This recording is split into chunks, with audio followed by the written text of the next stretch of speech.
বন্ধুরা, মোবাইল চুরিদের দিন শেষ। আপনার চুরি হওয়া মোবাইল খুঁজে বের করার সহজ একটি সেটিং গুগল মোবাইলে যুক্ত করে দিয়েছে।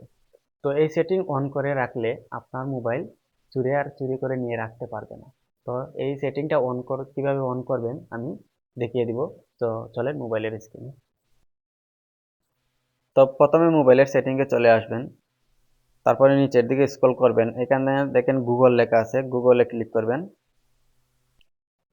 তারপর দেখেন এখানে ফাইন্ড মাই ডিভাইস, এটাতে ক্লিক করবেন। তো এই দেখেন ফাইন্ড ওয়্যার অফলাইন ডিভাইস, এটাতে ক্লিক করবেন। ক্লিক করার পর দেখেন এখানে উইদাউট নেটওয়ার্ক আছে, ওইটাতে আপনি সিলেক্ট করে দিবেন, এটাতে সিলেক্ট করে দিবেন।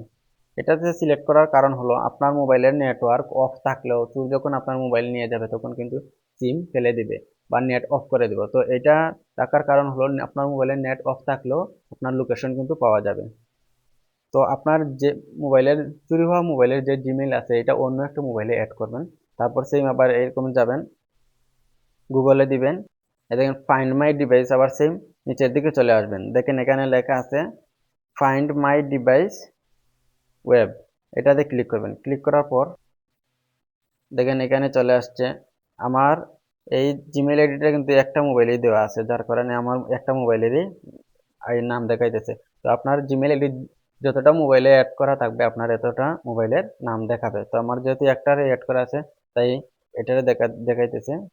তো আপনার মোবাইল বর্তমানে কোথায় আছে, তো কিভাবে দেখবেন? তো আপনার এই মোবাইলের দেখেন এখানে এই চিহ্নটাতে ক্লিক করবেন। ক্লিক করার সাথে সাথে কিন্তু আপনার মোবাইল কোন জায়গায় আছে লোকেশনটা কিন্তু বের হয়ে যাবে।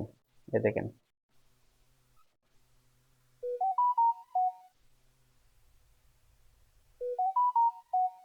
এই দেখেন মোবাইল কোন জায়গায় আছে এটা কিন্তু বের হয়ে গেছে। এই দেখেন মোবাইল এই জায়গায় আছে। তো এই ছিল আজকের ভিডিও। যদি আমার এই ভিডিও দেখে আপনার কোনো উপকার হয়ে থাকে তাহলে আমাকে ফলো করবেন এবং ভিডিওটা লাইক করে দিবেন। বাই।